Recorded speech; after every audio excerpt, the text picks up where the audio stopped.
Horizon problem is one of the problems solved by inflationary theory, and the meaning of the problem is this.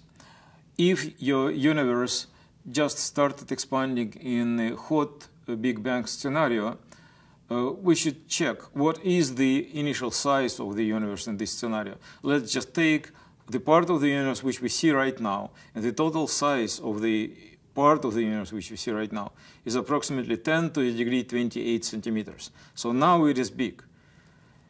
It became big because of the expansion. Original expansion make it 10 to the 28 centimeters. But then let's return back to the Big Bang, to the moment when the universe was born, and the best time point at this is a point where energy density becomes so large, like making it equal to Planckian density. It's huge density, about 120 orders of magnitude higher than present density. Then when the universe comes to this point, all your rulers start bending and breaking, and all of your clock become unreliable. We cannot go further with our presently existing tools of theoretical physics. So when we go back from our universe, just wind the movie back to the moment when this Big Bang happened, when the density was close to the Planckian density, we may ask the question, so what was the size of the universe at that time? And the answer is, well, it was some fractions of a millimeter, very small, so nothing special. It was a very, very tiny universe. However, this length is huge on the scale of the processes which occurred at that time. At that time, the universe was very young, and the signal from the right-hand side of the universe to the left-hand side of the universe did not have any time to travel during this short amount of time.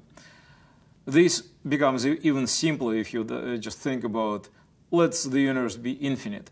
How is that the person to the right and to the left knew that it's right now the time to start the universe? So this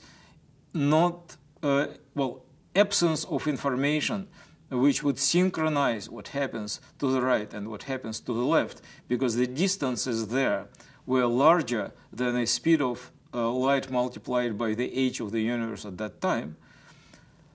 This is called horizon problem. There was no way to synchronize events in different parts of the universe, and therefore there was no explanation why different parts of the universe eventually, in the end of the day, right now, look so similar to each other. So that was called horizon principle. Horizon problem.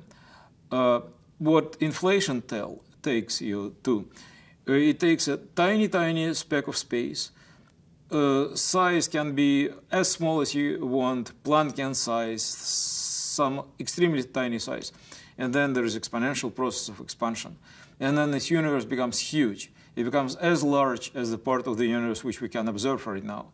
So then we know what happens, and then we know why different parts of the universe look so similar, because all of them originated from a tiny speck of space where all things were similar to each other.